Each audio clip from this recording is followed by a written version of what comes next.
Alan Alda is here. The award-winning actor has just written a new book. It is called If I Understood You, Would I Have This Look on My Face?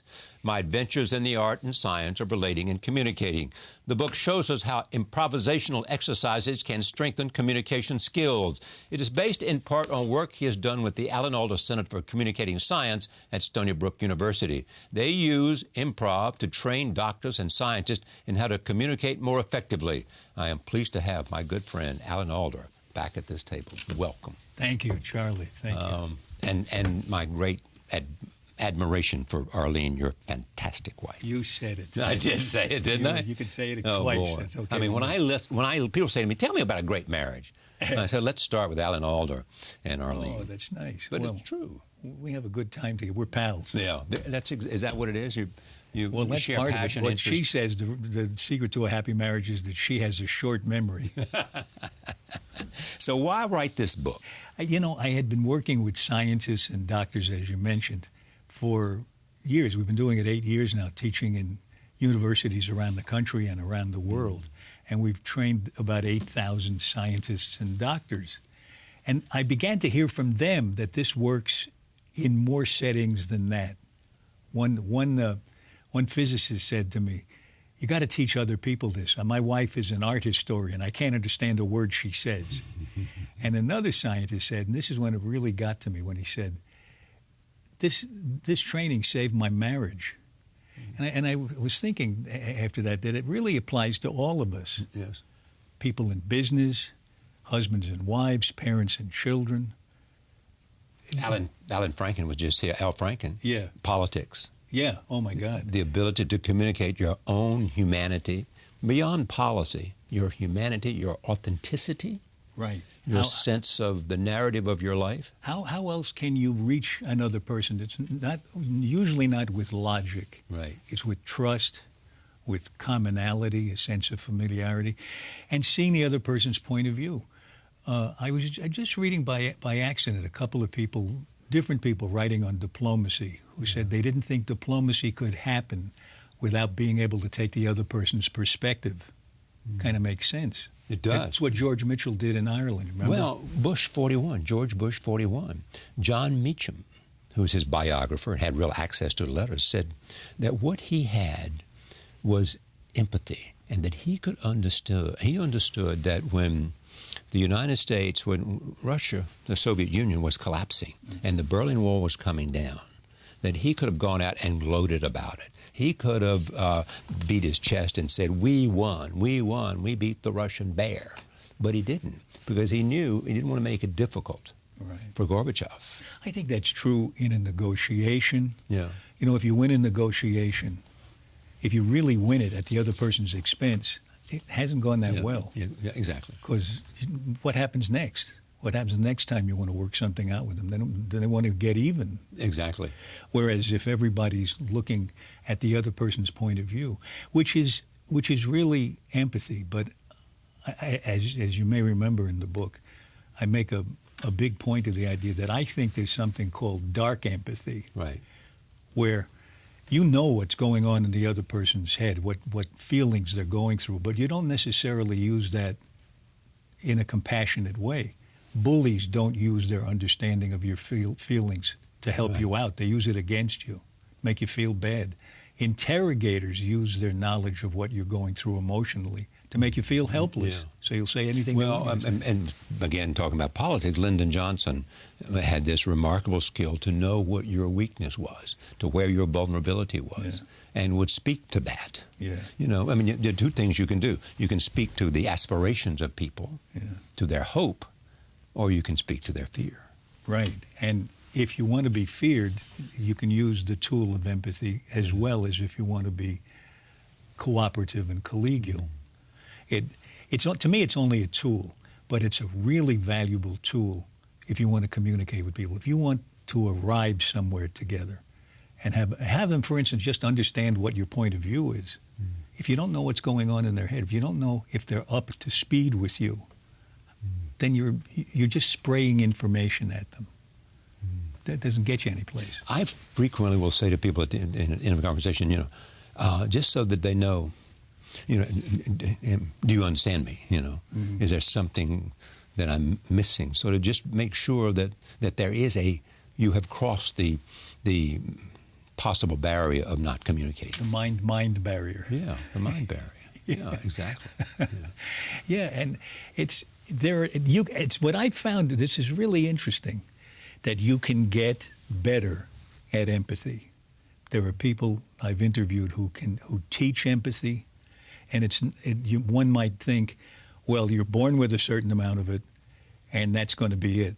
And it turns out not to be true. There are things you can do. And I, who thought I had that capacity as an actor and an improviser, because I've had experiences all my life from the time I was in my early 20s studying improvisation, where I was trained to connect to the other person. So I thought I was pretty good at it. Actually, in the 2 years it took me to write this book, I got way better because I was really concentrating on it. What do you tell them? Well, I try not to tell them too much. Oh, that's the first step there, isn't it? Because what do you share with them? Well, even that, I try to find experiences that are transformative, because to give a person a list of tips goes in one ear and out the other. We've all heard tips. The funny thing is, the tips that are given about communication are very good tips, but you can't just hear them and do them. You have to go through an experience that makes it stick. My example of a tip versus an experience is, and this really happened to me, in Sag Harbor, near where we live, there's a speed sign. It says 25 miles an hour. And I noticed it all the time, and I would always go 40. Once I got a ticket, the cop stopped me, gave me a ticket. I never went 40 again past that sign. The sign was the tip. The ticket was the experience. Yeah.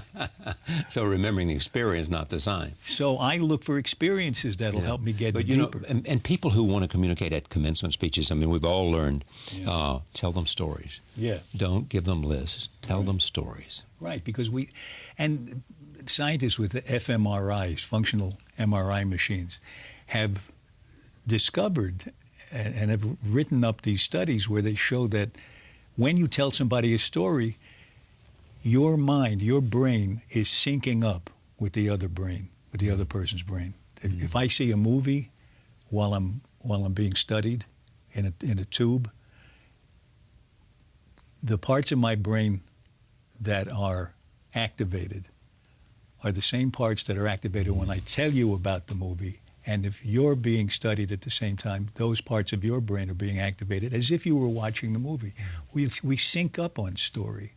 It's a very important experience. Where did this interest in science, expressed in all the television series you do, come from? I have no idea. Probably from the same place that scientists' interests come from, except I Curiosity? Curiosity. I always wondered how things got the way they were. Well, my mother was ill mentally. She was schizophrenic and paranoid. Serious. Yeah. So I was always trying to figure out if this was reality, what she was telling me, or just her reality. And that, I think, helped a lot. I didn't enjoy the experience, but it helped. I mean, I do this television series about the brain with Eric Kandel, Dr. Eric Kandel.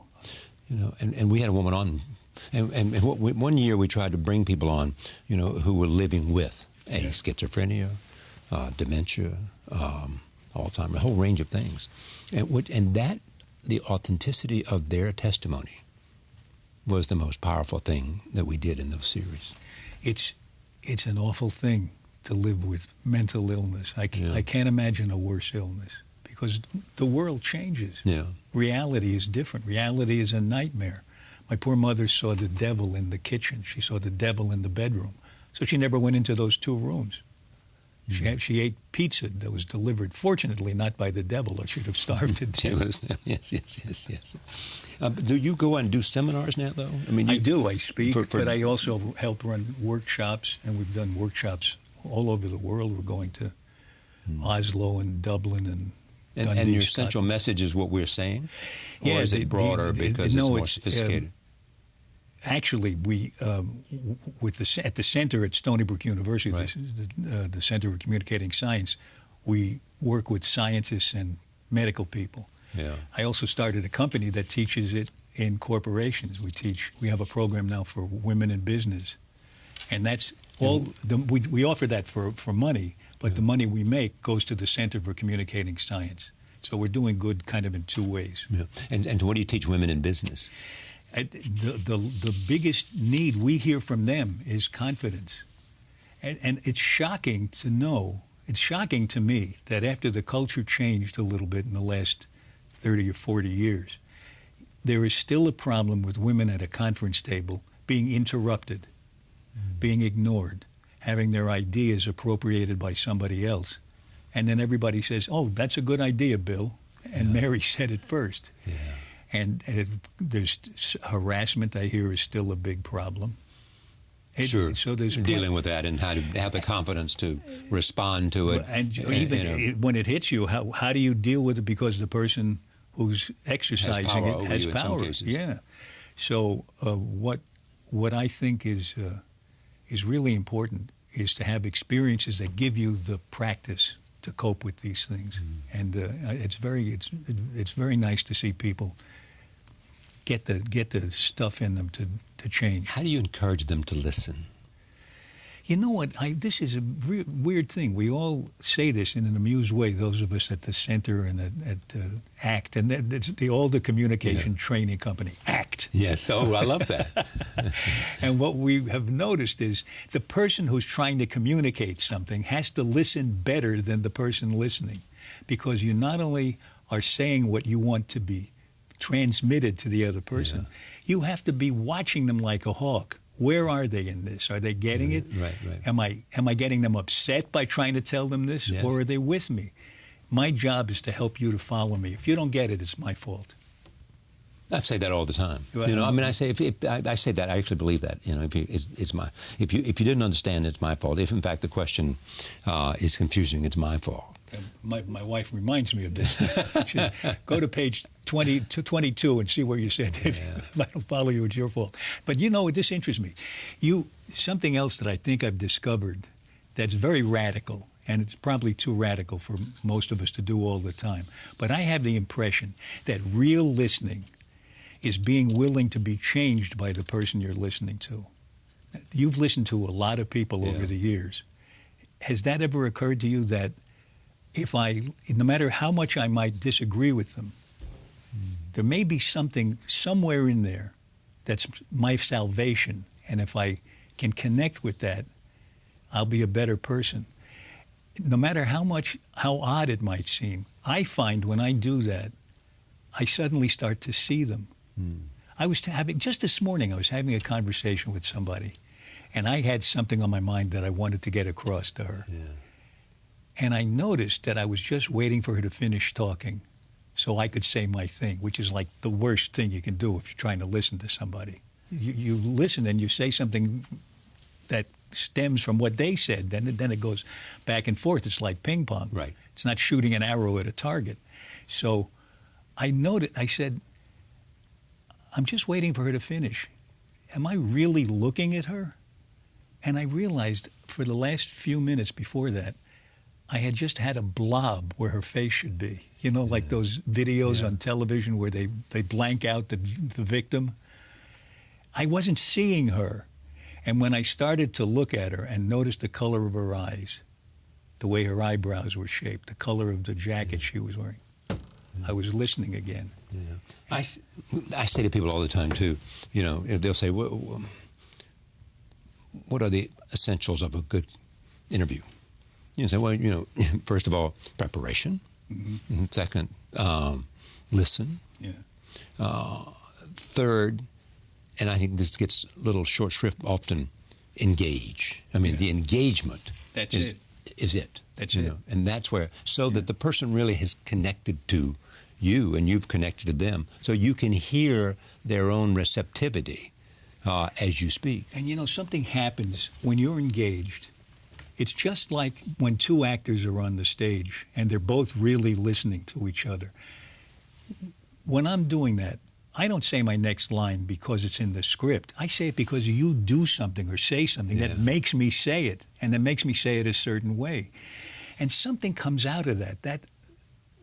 That picture of two people genuinely engaged it's hard to take your eyes off when you're watching it. So if people are watching an interview and they see two people who are really talking to each other, right. That's really interesting. Something else emerges. There's a third element that comes out of that. There's life happening. I remember the first time, I mean, I've had a bunch of 25 opportunities to act, mainly people wanting to see me act in a situation which has to do with an interview, most of them, but not all of them. And I remember the first time I did this for an important director. I just learned my own lines. I didn't learn the other person's lines. And so therefore you couldn't react. Right. You know, you didn't even... You really need to both lines. Say your part. Yeah, I was just ready to say my part. Yeah, it's my part. Rather than getting where that person was, almost so that it gave the inflection of that person could change how you respond. I always say, that many actors say, my performance is found in the other person's eyes. You know, and then so much acting goes away. It's relating. Relating is everything. Yeah. I think relating is we're social animals, and it's so amazing to me that nevertheless we avoid one another. We don't make this contact, and yet when we do, it feels so good. Yeah, but you can lose it. It goes away. It's like going to the gym. It is one of the concerns people have, as you know, about social media. And I think I've seen, in spite of that, which we all do, you can get knocked down on Broadway by somebody walking toward you with their iPhone in their face. Exactly. You know, in spite of that, I think we still express our hunger for connection and for an emotional synchrony. Yeah. Because that's why we use emoji. The book is called If I Understood You, Would I Have This Look on My Face? My Adventures in the Art and Science of Relating and Communicating. Congratulations. Thank you so much, Charlie. Alan Alda, thank you for joining us. See you next time.